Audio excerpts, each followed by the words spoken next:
você milita nos juizados especiais, entrou com seu recurso nominado e agora está com dificuldade acerca de como fazer o recolhimento de custas, esse vídeo aqui vai poder te ajudar. Meu nome é Jonas Lopes, esse é o canal Descomplicando Direito, trazendo mais uma dica prática para você.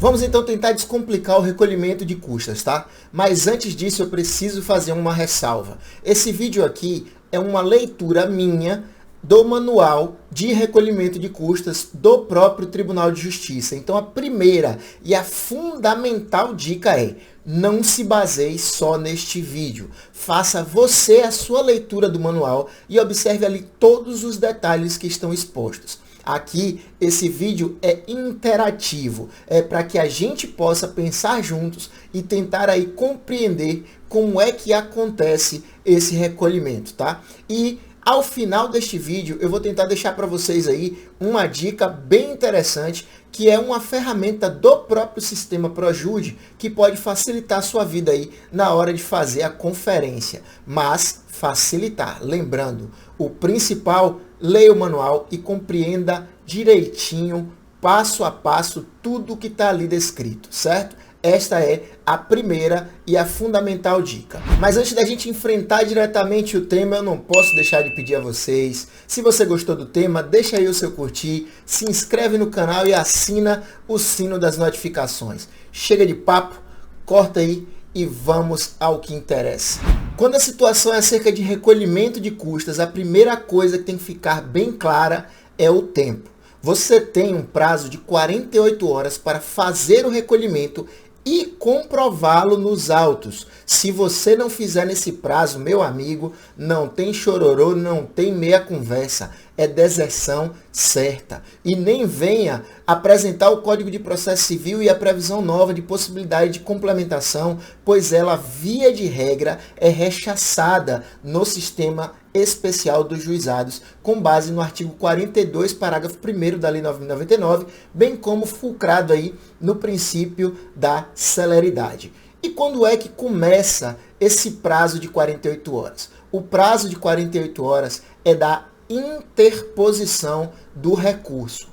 Fez a juntada do seu recurso, você vai ter aí 48 horas para comprovar a expedição e o pagamento das guias respectivas aos DAGEs, que vão ser aí, via de regra, 13, que passaremos a analisar aqui agora. Primeiro, vocês podem observar aqui nessa imagem que eu vou colocar ao lado, o local no site do TJBA que você vai ter que acessar para emitir os seus DAGEs, certo? E aí então vamos ao primeiro DAGE a ser pago. O primeiro DAGE vai ser o de recursos judiciais. Você sempre vai ter isso aqui, essa parte inicial vai ser sempre muito parecida em todos os DAGEs, tá? Então você vai ter atribuição e você vai ter tipo de ato. Em atribuição, neste primeiro DAGE, você vai lá, vai escolher recursos judiciais. E em tipo de ato, você vai escolher a opção 27. A nomenclatura dela é recursos, excluída despesas com porte e remessa e ou retorno quando cabíveis. C, recurso inominado juizados especiais. Feita essa marcação, logo em seguida você vai ter que preencher o número do seu processo. Preenchendo o número do seu processo, logo abaixo você vai ter que direcionar a comarca para o qual o seu processo está indo. E isso às vezes traz uma confusão em relação aos demais. Nesse caso aqui você vai ter que colocar comarca, por exemplo, de Salvador e encaminhando, no caso, para as turmas recursais. Em seguida, você vai ter então a parte de especificação de quem está fazendo o pagamento, o contribuinte. Nesse caso, isso vai se repetir para todos os outros DAGEs a partir daí. Então, dados CNPJ ou CPF da pessoa, nome, esses dados que estão vinculados a quem está fazendo o pagamento. E ao finalzinho lá, tipo de ato, certo? Número do ato, que você só vai utilizar números ali para identificá-los. Feito isso, na opçãozinha lá embaixo tem um botãozinho que você vai apertar para emitir o seu primeiro DAGE relativos aos recursos judiciais. O segundo DAGE a ser pago vai ser aquele que está vinculado ao valor da causa ou valor da condenação, também chamado de das causas em geral. Então, para você fazer, na verdade, a emissão desse guia, você vai seguir sempre aqueles mesmos passos iniciais e eu vou estar sempre deixando aqui do lado uma imagem para vocês irem acompanhando. Na atribuição, você vai procurar lá dos processos judiciais em geral e em tipo de ato das causas em geral. Feito isso, logo abaixo, você vai ter que declarar a que valor você está se referindo. Então, você primeiro vai ter que verificar a sua sentença. Se sua sentença é líquida, você vai utilizar o valor disposto na sentença. Digamos que você foi condenado aí a pagar uma indenização de R$5.000. Então, vai ser esse valor que você vai utilizar ali na hora da emissão do seu DAGE. Agora, se sua sentença é ilíquida, aí você vai ter que utilizar o valor da causa que você declarou lá quando você ingressou com a ação.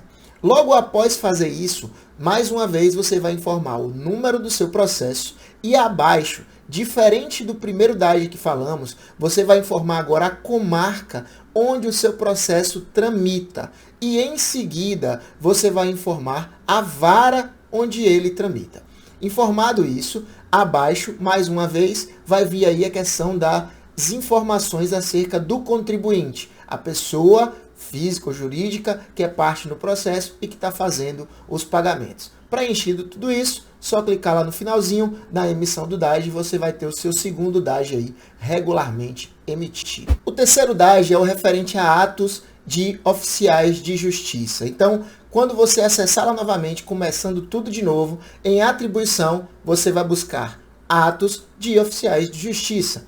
Agora, em tipo de ato, aí, meu amigo, vai depender do seu processo. Você vai ter que verificar lá e, para cada uma dessas 4 opções que são apresentadas para você aí, você vai ter que ver se ocorreu ou não ocorreu no seu processo e quantas vezes cada uma delas aconteceu. Por quê? Porque no preenchimento você vai seguir, digamos que foi mandados cumpridos, mandados de intimação cumpridos por oficial. E aí você vai lá preencher, marcar a sua opção e quando você colocar número do processo, comarca onde ele tramita, vara onde ele tramita, logo em seguida você vai ter que identificar a quantidade de atos realizados. Então, se foram 2 intimações cumpridas por mandado por oficial de justiça, você vai ter que preencher lá 2. Automaticamente, o sistema vai trazer para você o valor dos 2 atos realizados. E aí, após a informação do contribuinte, mais uma vez, você vai poder emitir o DAGE. Então, para cada ato específico realizado por oficial de justiça, você vai ter aí uma dessas abas em tipos de ato que você vai ter que preencher. Aí, dentro dessa classe, você vai ter que ver quantas vezes cada uma delas aconteceu. E aí você pode, nesse caso, pagar conjuntamente. Já o quarto DAGE se refere às despesas de documentos enviados pelo correio. Aí, o primeiro passo, lá em atribuição, você vai escolher das despesas judiciais e extrajudiciais. Depois, em tipo de ato, você vai ter uma longa lista de atos. Você vai escolher, nesse caso, o item 3, que é tarifa de postagem, citação ou intimação por via postal. Daí você vai seguir como no DAGE anterior, informar o número do processo, comarca onde ele tramita, vara onde ele tramita. Agora, você vai precisar mais uma vez aqui informar o número de atos, ou seja, o número de documentos que foram enviados pelo correio. E para cada um deles, você vai ter que lançar aí, na verdade, você vai ter que somá-los para colocar o total em número de atos. E vocês vão ver que logo abaixo, automaticamente, vai ser preenchido aí, vai ser atualizado o valor com base no número de atos. E lá em seguida, você vai colocar as informações, mais uma vez, do contribuinte, emitindo o DAGE logo depois. O próximo DAGE gera confusão. O DAGE 5 é o relacionado às intimações eletrônicas. Fique atento aqui para o que é cobrado e o que não é cobrado. Para você preencher na parte de atribuições, você vai pegar e pesquisar lá processos judiciais em geral. Em seguida, em atos, você vai procurar a opção de número 26, o envio eletrônico de citações, intimações, ofícios e notificações. Cada um desses atos, citações, intimações, ofícios e notificações, feitos de forma eletrônica devem ser pagos. Há a movimentação lá de intimação expedida e isso tem que ser contado. Agora preste bastante atenção. Intimações direcionadas aos advogados são consideradas publicações, como eram aquelas publicações feitas no Diário Oficial. Então, se elas são direcionadas aos advogados, elas não são computadas e por isso não são pagas. Entenderam a diferença? Intimações direcionadas às partes por e-mail eletrônico, por exemplo, vão ser sim cobradas. Agora, intimações eletrônicas, citações, notificações, atos em geral encaminhados aos advogados, esses atos não serão cobrados. Mais uma vez aí você vai ter que preencher o número do processo, comarca onde ele tramita, vara onde ele tramita, informar aí o número de atos e, ao final, dados do contribuinte. E, em seguida, aperta lá em emissão de DAGE. O DAGE de número 6 é o referente à existência de litisconsorte. Para você entender como é que você preenche esse DAGE, inicialmente pense no seguinte. Um processo comum vai ter um autor e um réu, correto? Então, você vai ter aí duas pessoas. Esse DAGE vai ser pago para cada excedente independente do polo. Então, digamos que eu tenha aí um processo que tenha 2 autores e 3 réus. Eu vou ter, então, na verdade, uma pessoa a mais no polo ativo e 2 pessoas a mais no polo passivo, tendo um excesso total aí de 3 pessoas. Então, como é que eu vou fazer o preenchimento desse DAGE? Na parte de atribuições, eu vou pesquisar lá processos judiciais em geral. E em nome do ato, eu vou pesquisar o item 7, litisconsórcio ativo ou passivo por parte excedente. E aí, eu vou identificar número do processo, comarca onde ele tramita, vara onde ele tramita e logo em seguida eu vou dizer o número de excedentes. Nesse caso que eu exemplifiquei aqui, como eu tenho 2 pessoas no polo ativo, 3 no polo passivo, eu vou ter um excedente no polo ativo, 2 no polo passivo, no total de 3. Então eu informaria aí 3 e ele vai me dar o valor respectivo do DAGE, na verdade complementado automaticamente. E aí eu vou botar os dados do contribuinte e mais uma vez emitir esse DAGE. Fala sério, vocês já cansaram, né? Mas fica aí comigo, vai valer a pena se você permanecer até o final e eu lhe garanto. Então vamos lá.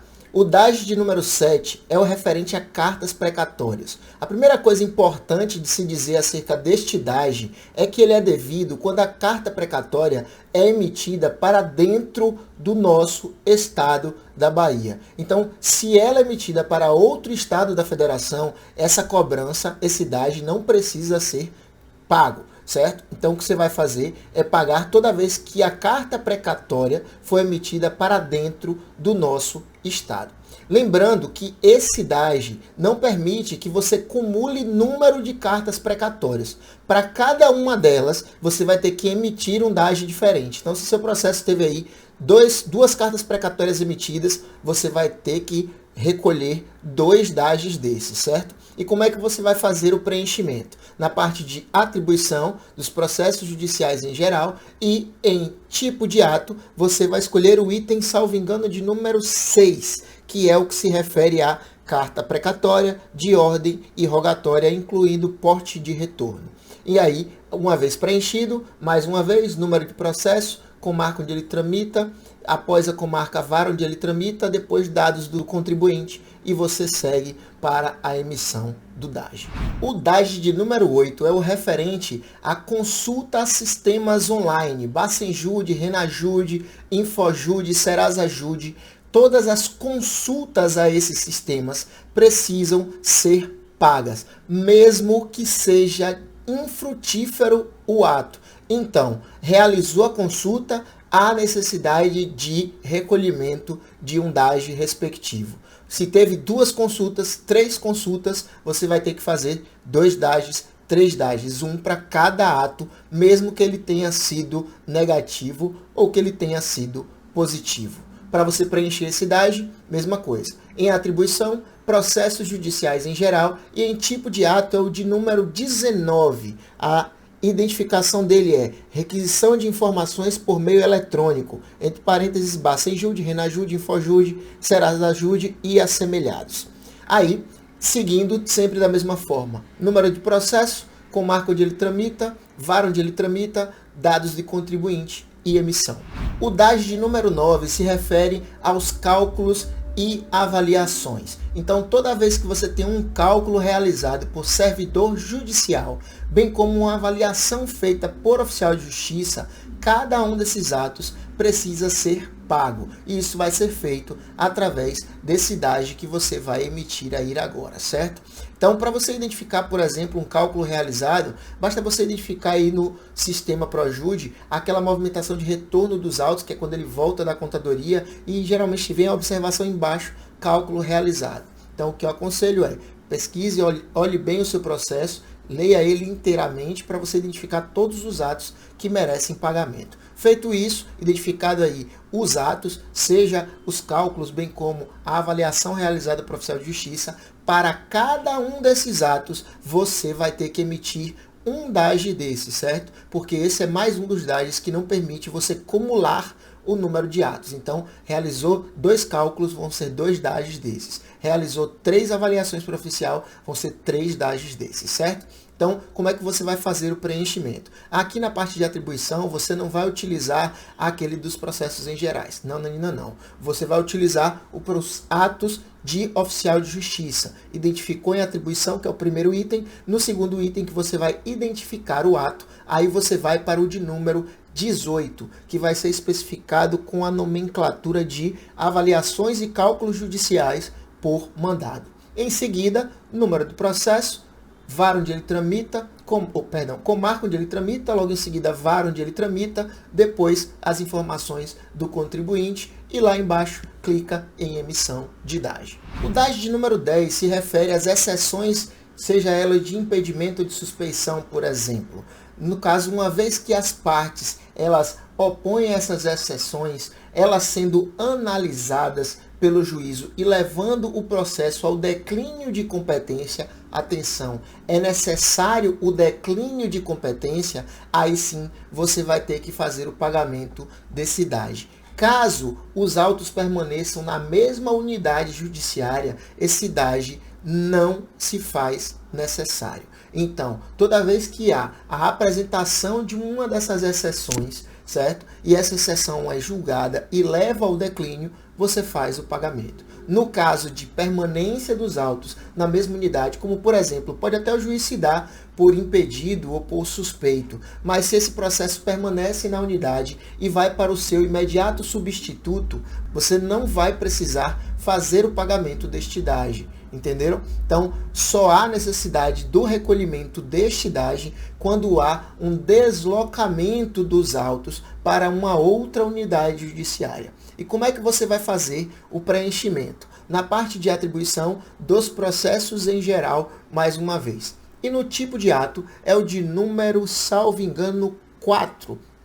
Exceção de impedimento e suspeição dos juízes, conflito de competência ou de jurisdição suscitados pela parte. Então, uma vez aí julgados e levando ao deslocamento, já sabe. Preenchimento, depois de preenchido esses 2 pontos, atribuição e tipo de ato, mais uma vez, número de processo, comarca, vara e dados do contribuinte, emissão de DAGE. O DAGE de número 11, você precisa ficar esperto. Se refere ao DAGE relativo à digitalização de documentos. Como é que você faz o preenchimento desse DAGE? Primeiro, na parte de atribuições, você vai lá, processos judiciais em geral. E na parte de identificação do ato, você vai pesquisar lá o de número 21, digitalização de documentos realizadas no âmbito deste Poder Judiciário por documento. Nesse caso aqui, cabe uma ressalva bem grande e peço a atenção de vocês.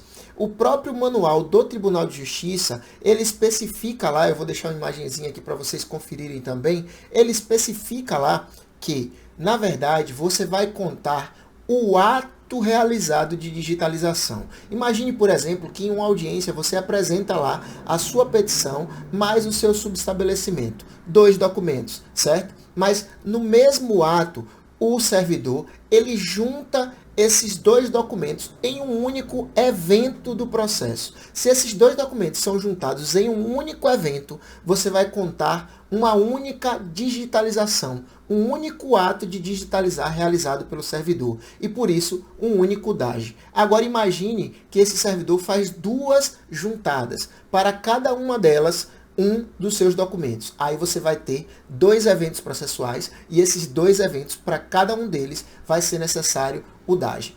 Então, já sabe identificar como é que você conta as digitalizações. A partir daí, o preenchimento é regular, certo? Número de processo, comarca, vara, preenchimento dos dados do contribuinte e depois emissão do DAG. O DAG número 12, meus amigos, quero que vocês prestem bastante atenção porque ele pode gerar uma certa complexidade. É o que se refere a sentenças de embargos à execução, certo? E, primeiro, como é que a gente faz o preenchimento desse DAG? Na parte de atribuição, processos judiciais em geral. E no tipo de ato, o evento de número lá 15, que está denominado demais processos e procedimentos sem valor declarado, inclusive incidentais e de impugnações em geral. Daí você pode me perguntar, e qual é a dificuldade? Seguindo, o preenchimento, processo, comarca, vara, atribuições e emissão de DAG. Mas aí você pode falar, sim, Jonas, cadê a complexidade? O preenchimento é simples, mas a situação dele vem em razão da análise do processo. E é isso que eu quero que você preste atenção. Primeiro, nessa situação, se teve sentença de embargos e ela foi de improcedência ou ela foi de procedência parcial, independente de você opor seu recurso, você perdeu nos seus embargos, você tem que pagar esse DAG. Improcedência e mesmo que a procedência tenha sido parcial. Esse DAG tem que ser pago. Então não estou nem falando aqui do recebimento de recurso. Estou falando da obrigatoriedade da cobrança desse DAG quando se tem a improcedência dos embargos e a procedência parcial. Mas se tem a interposição do recurso, aí, meu amigo, independente do tipo de sentença, você vai ter que recolher esse DAG também. Tá, Jonas, entendi. Mas aí, qual é a dificuldade desse DAG, já que a gente entendeu que ele tem que ser pago obrigatoriamente, nesses casos de improcedência, procedência parcial, e ele vai ter que ser pago na interposição de eventual recurso. Se você está interpondo, então, o seu recurso nominado em face de uma sentença que julgou os embargos, você vai ter aqui duas situações bem específicas e que podem ser bem distintas. Então, eu vou falar cada um desses caminhos aí, certo? Então, o primeiro deles é o seguinte. Imagine que esse é o seu primeiro recurso inominado nesse processo. Na fase de conhecimento não teve nenhum recurso, a sentença transitou em julgado e somente na execução houve interposição de embargos e houve julgamento. Quando você interpuser o seu recurso inominado, você vai ter que pagar as custas de todo o processo, do início até o final. E dentre eles vai estar lá aqueles dois primeiros que eu falei, o número 1 e o número 2, o das causas em geral e o dos recursos, certo? Você vai ter que fazer o pagamento de tudo que está no processo. O segundo caso é se você já teve a interposição de um recurso inominado na fase de conhecimento, logo após o proferimento da sentença de mérito. Para tentar explicar isso para vocês, imagine a situação que é a seguinte. Você foi condenado, a sua sentença lhe condenou a fazer um pagamento de R$5.000, certo? E aí, você entrou com recurso inominado e lá, logo após a sentença, você pagou as custas até o momento da interposição do seu recurso. Então, você vai fazer o pagamento de todos aqueles DAGs, dentre eles aquele que eu especifiquei lá, o DAG de número 2 ou número 3, que é o das causas em geral. E você teve que especificar o valor aí, porque sua sentença era líquida de R$5.000, certo? Beleza. Então, esse pagamento já foi feito. Agora, seu processo seguiu, ele voltou da turma recursal, mantendo a sentença, e iniciou-se a fase de cumprimento. Se a sua execução versa sobre aqueles mesmos 5.000 que você já pagou o DAG lá atrás, agora, após a sentença de embargos, você não vai precisar pagar esse DAG referente às causas em geral novamente. Você só vai pagar esse da sentença de embargos que eu acabei de explicar a vocês, e o do recurso, mas não vai ser necessário pagar novamente das causas em geral. Agora, imagine a seguinte situação. Você, condenado a pagar 5 mil, apresentou o seu recurso, pagou o seu DAS do valor das causas em geral, seu processo subiu para a turma, a sentença foi mantida, só que esse valor de 5 mil foi pago. Então já não há mais discussão quanto a ele. O autor vem então e pede a execução de uma multa, que gera um importe aí de uma multa de 15 mil reais, por exemplo, e é sobre ele que tem a apresentação de embargos de execução. E esses embargos são julgados improcedentes, mantendo essa multa. Observe que os 15 mil foram acrescidos ao interesse patrimonial da sua ação. E isso não foi pago naquele primeiro recurso que você apresentou. Então, se sua situação é essa, além do DAS que eu acabei de explicar a vocês, relativos à sentença do embargos, você vai ter que juntar também a dos recursos, você vai ter que juntar também a das causas em geral, agora sobre esse novo importe que não foi pago anteriormente, de 15 mil.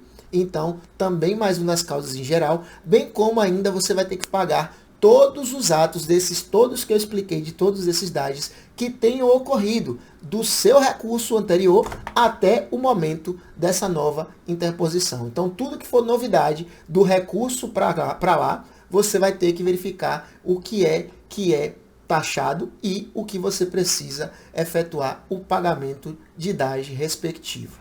Estou fazendo questão de frisar a questão do recolhimento desse segundo DAS das causas em geral, porque muitas vezes ele é o objeto que leva às deserções quando da interposição de recurso nominado em face de sentença de embargos. Então, fique bem atento. Já sabem, obrigatoriamente, é esse DAS de número 12, bem como do recurso e, no caso, se houve acréscimo patrimonial, também outro DAS relativo às causas em geral. Além disso, tudo que for de novidade do seu recurso anterior até ali, você vai precisar fazer complementações, seja de intimações, o que tiver acontecido, certo? Cálculo, tudo que aconteceu de novidade e que veio a partir do seu recurso anterior para frente, você aí vai ter que fazer o recolhimento.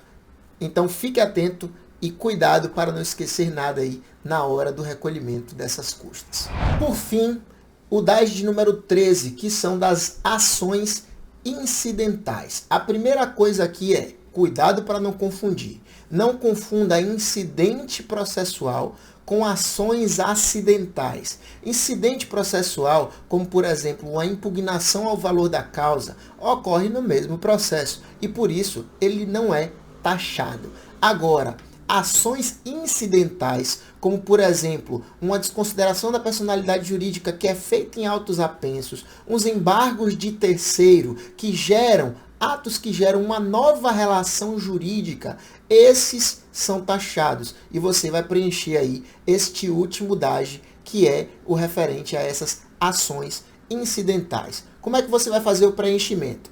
Na parte de atribuição, processos judiciais em geral. E na identificação do ato, você vai procurar lá o de número 15. Demais processos ou procedimentos sem valor declarado, inclusive incidentais e de impugnações em geral. É o mesmo utilizado. Fiquem aí atentos, certo? E aí, preencheu, colocou número de processo, comarca, vara e depois informações acerca do contribuinte e emite o seu DAS. Eu falei que eu ia deixar para o final uma dica que pode lhe ajudar no preenchimento desses DAS, não falei? E lá vai ela.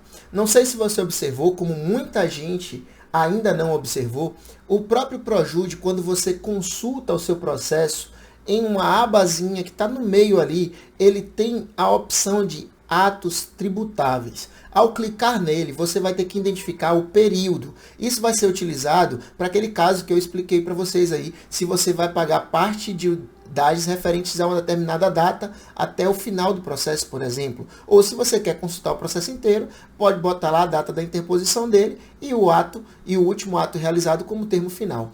Ele vai lhe dar, ao fazer essa especificação de tempo, ele vai lhe dar aí um relatório desses 13 DAGs com base nas movimentações. E isso pode facilitar para você aí a contagem, certo? Agora cabe aí uma ressalva muito grande. Se eu fosse você, não confiaria plenamente nesta consulta. Por quê? Porque essa consulta pode transportar aí erros em razão de nomenclaturas erradas nos eventos. Imagine, por exemplo, que na questão do retorno dos autos do processo, veio a informação errada por um acaso de que o cálculo não tenha sido realizado e, na verdade, ele encontra-se nos autos. Aí, o sistema não vai computá-lo, mas o cálculo está ali. E se ele está ali, meu amigo, ele precisa ser pago. Então, não confie totalmente, serve como um roteiro basilar, mas o importante é você entender cada um desses dados que aqui a gente está explicando e verificar um a um, evento por evento. Seguro morreu de velho. Faça dessa forma e evite aí eventuais prejuízos.